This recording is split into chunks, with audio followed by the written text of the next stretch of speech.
Hello. So we are continuing with the introduction to the Blender software itself. Okay. So when you open the Blender software for the first time, this is how it looks like. Okay. So we have this flyer there. What it does is, so let's say you've already worked on some projects so far. You will see it here. So we have recent. Okay. And if you want to make donations and other stuff, you also see it here. So this flyer is there for you to open your recent works that you've done so far. Okay, you can click anywhere on your working area to remove the flyer from there. Now you have a default cube, a light, and a camera. Okay, so we are going to look at whatever that we see here, the interface. Okay, that's what I'm going to explain to you right now.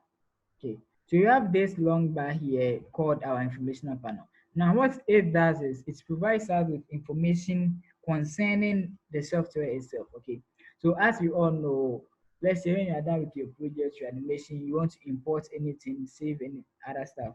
When you come to the file, okay, you have all these things there. If you want to close the application itself to when you come to quit, you can do that. Okay, and we have help if you need any help concerning the app when you come there to help you with it. Let's say you are done with animation, a particular animation or an image, and you want to render it or you want to preview it to see how it looks like. You can come to the render for you to do that.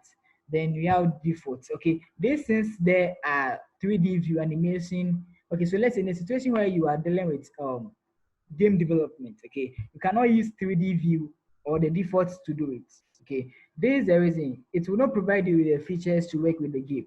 So the same thing applies when you're doing it, or sorry, when you are dealing with video editing. Okay, when you want to do any video editing, you cannot use this default working area to edit a video. You won't get the features to work with it. Okay, so this small box here provides you with a particular setup that you want. Okay, so as soon as I click on the 3D view, you see what is happening right now. Okay, so because I'm working with 3D, I want to model something, I need to set it at the default for me to see. Okay, now what you see here is called our two panel. Okay, because we are not doing animation, you're not doing understanding, we are doing modeling. You basically based or you based on the tools here. Okay, we won't look at the rest of it. We will base on the two here. Now you have rotate, translate, scale, mirror, and duplicate and that stuff. Okay, so because one thing you have to also know is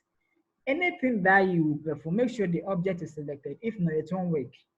Okay, so my cube is selected. Okay, I'm going to rotate it. So as you can see, okay, since it's already selected, as soon as I click on scale, you can see what's happening to the cube. Okay, so this is our tools. You can either scale, translate, rotate, and you can also do this in a certain order. So we have X, Y, and Z. Okay, so you can either translate or rotate a particular thing into a specific axis. Please, are you okay with it? What we see down here is our timeline. Okay, so our timeline. This thing help us when we are doing animation. So the numbers that you see there are our keyframes. Okay, it represents keyframes. Okay, so in a situation where you are dealing with animation, okay, you are dealing with animation. This is where you record it. We have start, play, stop. So this player there works the same as Windows player, VCO, and other stuff. This is okay. We have view, select, add. Okay, so if you want to add anything, if you want to add an object, this is where you will come, and anything that you want to do here is here. Okay, now let's come to this side too. Okay, so let me divide this into two. The first one is called our outliner. Okay, this the reason why they added this is, you see, those who are familiar with Photoshop, you realize that with your layers you see an eye there. Now this is the reason. So if I'm working with two or more objects in the same working area, okay, the chance of me adding a specific features to other is high. Okay, so this eye there will help me make things invisible. So let's say I'm going to add another thing here. So there's a circle. Okay, so let's say I want to work with a circle, but the cube is there. So if I'm not clear on certain things I do, whatever action that I do, I might add the same thing to the cube, which I don't want. Okay, So the eye there will help me make it invisible. Then it means that whatever that I'm going to do to the circle, it will not affect the cube. Okay. So as soon as I select our cube and click on the cube eye here, you see it's invisible. Though it's there, okay. If I save this thing right now, when I open it again, it's there. But the eye will make the cube invisible, so that whatever action that I'm going to perform to this circle here, it won't affect the cube. Please, are you okay with it? Now we have another panel. That's the last one, called our property panel. Now this thing will help you transform or change one object, okay, to the other. Okay, it will make you transform it. Okay, so we have physics, we have materials, we have modifiers, we have a lot of objects there. Okay, so when I click on modifiers, you can see that we have a lot. You have subdivide surface. Okay, so these properties here will help you change your object from one state to the other. Okay, so let's say I can actually use this cube here without adding anything to it to create a human character.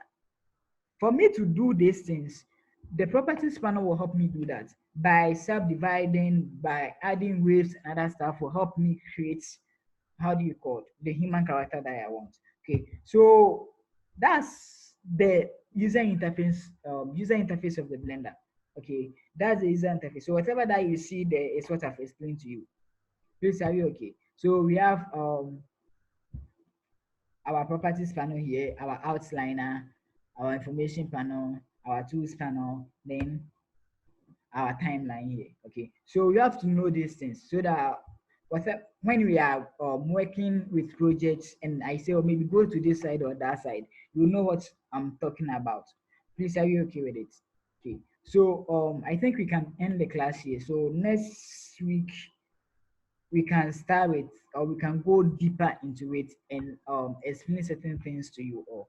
Thank you for coming.